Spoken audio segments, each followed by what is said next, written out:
Hi, good morning. Get ready with me as you know what? Fuck that. Let me start this video off with you should not take anything I say seriously due to the fact that I take life advice from stand-up fucking comedians, okay? I have never, clicked two things together more than when I'm watching stand-up comedians talk about social fucking events. Also, I wouldn't take life advice from somebody who names one of their coffees Blue Waffle. You can try Googling it. I'm sorry. But I digress. I have a point to make. So, I have come to the realization that I am pretty much probably raising the next fucking Tim Kennedy, and I don't know how I feel about it. If you don't know who Tim Kennedy is, okay, essentially I'm raising, I don't know how to explain this gentle parently, but a motherfucker that'll knock the shit out of you if you look at him or anybody he loves fucking sideways. And you might be asking yourself, Jordan, how do you know that? He's only 2. He's not even 3 yet. You know the frontal cortex doesn't develop until after 3. Just roll clip. I'll wait. What happens if someone bites you? What do you do? What do you do? No bite. Yeah! Do it again. No bite. Yeah. No bite. No bite. No bite. No bite. No bite. No bite. Are we starting a fucking fight club? No bite. No bite. Funny. Yes, that is my 17-year-old teaching my 2-year-old what to do the next time he gets bitten at school. Because he's been bit, I want to say roughly 30 times now, and that's not the exaggeration. If I would have wanted to exaggerate, I would have said 100. No, he's been bitten about 30 fucking times now at this school. He must attract all the fucking bees. You attract more bees with honey. I don't know what that fucking has to do with this, but yeah.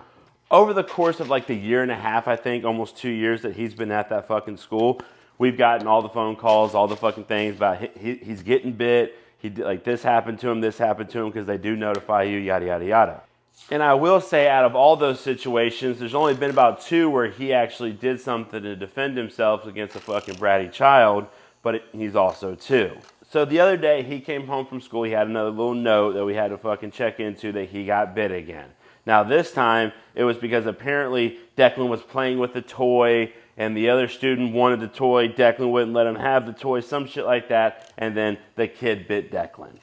I'll lick this frother, I ain't gonna lick the other one. Sweet. So naturally, his 15-year-old brother and 17-year-old sister were not happy about it, which is understandable. The worst part was trying to explain to my son that I cannot give him the address to the parents' house of which that child who bit him live at. Listen, if you're a parent that has younger children, 4 to 5 range, I'm gonna go ahead and let you know, they listen to you. They hear everything that you fucking say. My teenagers just fucking confirmed that with me. I'm not going to say that my parenting methods are top tier, but one thing's for damn sure, my kids know I have their fucking back.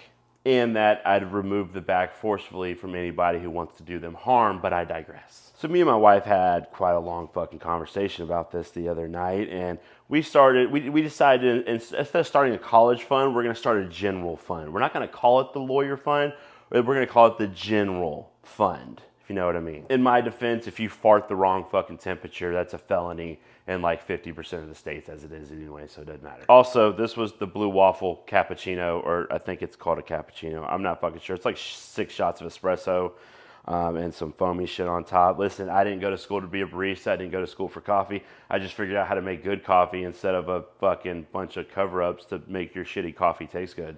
So it is what it is. Link in the bio for the coffee.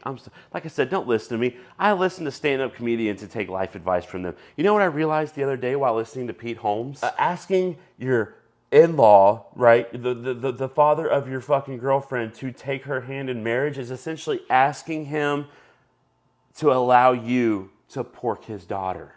You even gave him an invitation on said date to pork his daughter. That's fucking crazy. And he brought her to you, walked her down the aisle to you.